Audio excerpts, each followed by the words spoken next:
RedZoneSports.bet, the British home of American sports.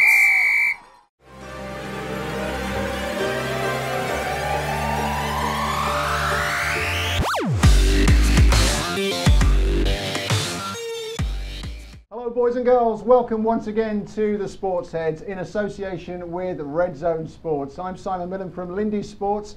I'm pleased to say we've got Cecil Martin and Mike Carlson in the studio with us. We're going to go through some of the games this week, the big games especially. Denver Broncos at the Philadelphia Eagles, chaps. Denver on a bit of a slump, Philadelphia on a high.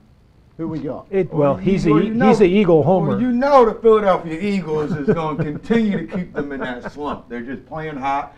They obviously just brought in Jay Ajayi, who's going to be a great complement to LeGarrette Blount.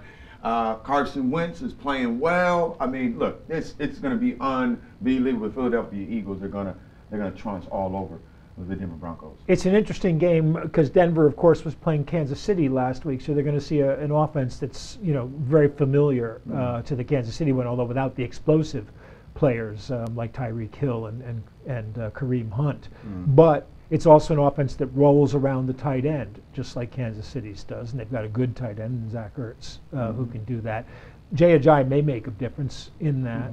I think Philadelphia is not quite as good as we think they are, but I don't think Denver's as bad as we think they are either, although it looks like Brock Osweiler is going to be starting at quarterback. That's an intriguing That's an interesting question, because Brock was okay when their defense was out of sight. And then he was replaced by Peyton Manning, who in reality was not much better. He was 5-2 when he was there in the first run, wasn't he? 5-2 in the 7 games he played there. And now their defense isn't as out of sight. Their defense is looking a little bit vulnerable now, and I think that's down to letting too many good people go, not having all the replacements for him. Benny Logan, though, he was an ex-Eagle. We saw what he did last week. Okay. Denver are 1-5 all time in Philly, so I think I'm a bit of a Cecil fan. That's a gambler's kind of. That's a gambler's kind of thing. I always worry about that, Jason, I mean, the because they were 1-5. One of those games was played 30 years ago by I keep thinking the Patriots have won this and they've won this and they've won. They're going to lose next week. It never happens. So they keep winning. So there's a trend for you. There's a trend. Jason, the Patriots go to Denver the week after that. So there's a trap game for you. Exactly.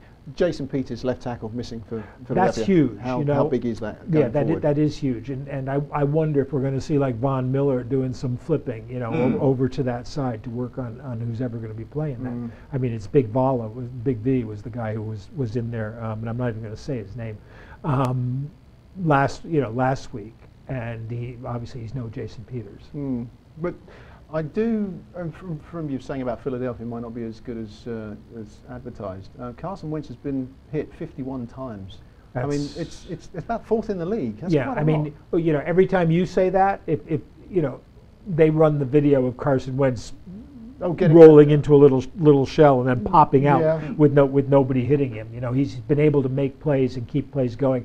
And as Cecil and I were talking before, if the Eagles get a lead, they're going to be very dangerous because of the way they attack the passer. And Jim Schwartz will set those defensive ends free to attack the passer. And with Blount and Ajayi to run the ball, they can conceivably eat a lot of clock and put lots of pressure on a trailing team. And also, you think about the Denver turnovers, 11 in the last 3 weeks. I mean, it's a league high. It continues, isn't it? So let's have a look at the other games, though. Kansas City at Dallas. We covered it briefly in one of the other shows. Kansas City Game Chiefs. of the week, really, isn't it? Yeah, I think it is. I mean, Dallas especially need this badly because they're falling behind in the NFC East. They're a 4-3 team chasing a 7-1 team. Kansas City out in front. I thought they took the foot off the gas a little bit against Denver last week. Well, it's funny because if you take away the fumble recovery touchdown at the start of the game, they only had one other touchdown, and Andy Reid threw another one away. They could have been up 21-0, and Andy Reid threw that third one away and kept them in the game. So against Dallas, their defense is not quite as good, but they can rush the passer. It's the one strong point of that defense. But they're going to have a lot of trouble containing Kansas City, I think. You know who's playing really well for Dallas is Orlando Scandrick. at cornerback. He's having a real... Well, because he was injured early on in the Yeah. season, it's made a big difference since he's been back, which has made the defensive line look a lot better because of the coverage on the back end. Yeah, and the question for me is Dallas's offensive line, because I watched Lael Collins, and when Kerrigan was playing for Washington, Ryan Kerrigan? the line, he's on the rush. Collins is the right tackle, Yeah. and he was having his hands full. He could have been called for any number of holding penalties. I mean, it looked like at one point he was putting a sleeper hold on Kerrigan, and he wasn't called. Now Kerrigan went out of the game hurt at one point, so that gave them a break there. But you're going to come in with Kansas City, and they have pass rushers as well, and they're going to watch that, and I think they're going to be attacking him. Talk to me a little bit about you know when you played with extreme violence. You ran, you blocked with the way it was supposed to be done, with extreme violence. Kareem Hunt runs in exactly the same sort of style. He runs with a passion.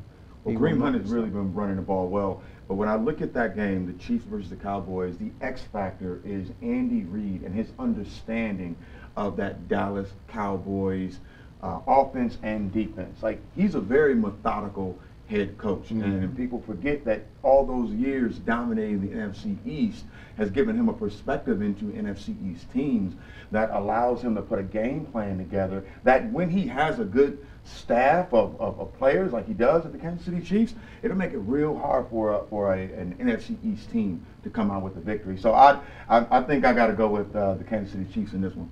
Same with you, Mike?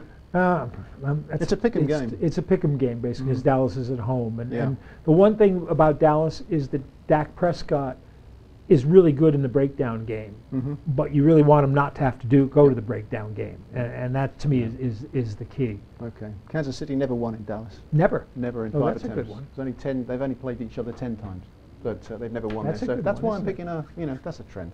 Anyway, the game that looked really good a few weeks ago is probably the Sunday night game. Doesn't look as great now. The Oakland Raiders go to the Miami Dolphins. Both teams not exactly on a high. We can keep this one short and sweet, chaps. Who you got? Who you got? I'm going to go with the Oakland Raiders. I'm going to go with the Raiders. Spent a little time with the Raiders. I think I got a feel for this particular team. I mean, the Oakland Raiders on offense, they're 19th in points in the NFL. All right? As you can see right there in the graphic, they're 20th in yards, and they're 15th in pass, and they're 26th in rush. So it's not the most impressive numbers in the world, my friend. Well, Dolphins don't have a rushing touchdown this year. And they're not likely to get one with the drive on. The Raiders are giving up sort of 11 rushing touchdowns at 16th in the league.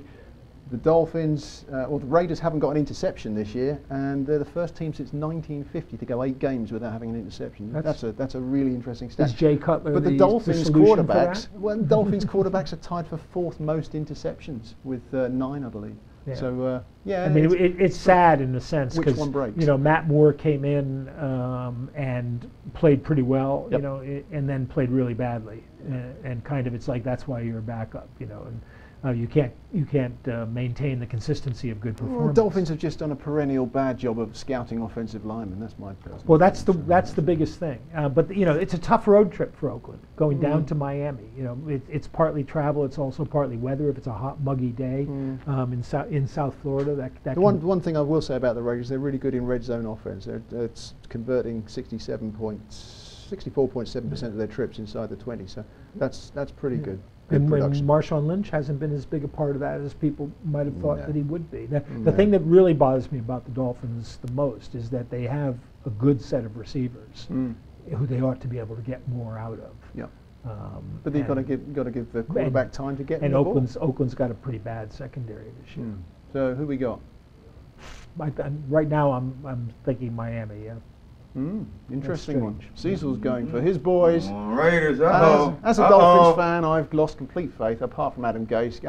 All the rest. I don't have much faith in Adam Gase. Don't you really? No, not at all. I'm completely another guy who I think now. What's the offense you're trying to run? I don't see it. I think he knows. I think he's got a plan, and I just don't think they're executing it. And I think he's absolutely right. We'll see. Time will pan out, but I think Gase is the man in Miami. We're living in his world. I look at Jay Cutler under Adam Gase a lot like Matt Stafford under Jim Bob Cooter. And what you saw in Pittsburgh was they let him go a bit. And the more you let Matt Stafford go, the better the results seem to be. That's fair enough. Okay. Well, I'm going for the Raiders in that game. Detroit Lions at Green Bay Packers. That's a fascinating game. Yeah, a really fascinating game. Monday Night Football. Do you Packers believe Mike McCarthy? No. Do you believe Mike McCarthy when he says he believes in Brett Hundley? You know, first off, he said we had him for 3 years. You know, he's in the system. We don't need to bring in another quarterback. And then he goes out and doesn't play very well. 122 yards in 2 games, 1 touchdown. 4 now picks. Now they've had the bye week to work on it, you know, to get everything set. But is it going to make a huge change in Huntley? A passer rating of 40.5. Yeah, you know. When he was at UCLA, he could be in Miami. He could be in Miami. Yeah, when he was at UCLA, he played most of his time on the run because UCLA was a team with a pretty bad line, and he made a lot of plays. You know, so you think, okay, that's Aaron Rodgers. You know, because he has to make plays on his own when he's with the Packers. But Aaron Rodgers is Aaron Rodgers. You know, there aren't many guys who can do what he does. There are no. But you gotta remember though, you know, things can change quickly. Number one, for that player, but also, and I remember when Donovan McNabb went down, everyone else stepped their game up. It wasn't, oh, the next quarterback has to step their game up. No, every guy on that field, on that team must take their game up. So we could talk about Huntley having, you know, a bad game and bad games and that kind of thing, but is everyone else stepping up? And I think that's internally, that's a, you know, every individual and every team has to make that decision on how am I really stepping up. Unfortunately for Green Bay, lots of them are stepping up into the training room because they're getting hurt. I mean, it's just like one after another. The guy who has stepped up is the rookie running back, Aaron Jones. He's been a revelation the last 2 weeks. What's going to be tough about them stepping up, though, is this is a decent Lions team, which, you know, needs to win. Needs to win. It's an absolute must for them. And can put points on the board if they ever figure out the red zone. Yeah, that's true. Which is now, if Jones can have a good game on the ground. And Green Bay can, the bigger if is if they can control the Lions receivers. I mean, Marvin Jones looked like a #1 receiver last week. You know, T.J. Jones looked like a #2 receiver. Golden Tate was the third guy in that equation. Golden They're still Tate's a good still receiver. having issues with the short yardage thing. Yeah, putting, you well, know, that's they running. can't get that done. Yeah, they just can't run the ball. Packers though traditionally can do well off a bye. 4-1 in the last 5 years coming off a bye. Yeah, and they're at home. It's good coaching. Well, they lost at home in Huntley's first game. They did. Huntley even got to do a Lambeau lead. I'm going to take the Packers, I think. I'm taking the Packers too. I like that in you, man. Well, I went to the University of Wisconsin, so you know it's kind of like I kind of have to. You know, he's got they won't let me back into the cheese state. You know, if they see me not, you know. There's 32 teams in the NFL, and he's got like some homer connection with half of them. Yeah, well, you know, it happens. It happens, you know. That's why I'm a lover of the NFL in general. Cecil Martin. He's Mike a lover, Carlson, not a fighter. Simon Millam. We're the SportsHeads. We'll see you soon. RedZoneSports.bet, the British home of American sports.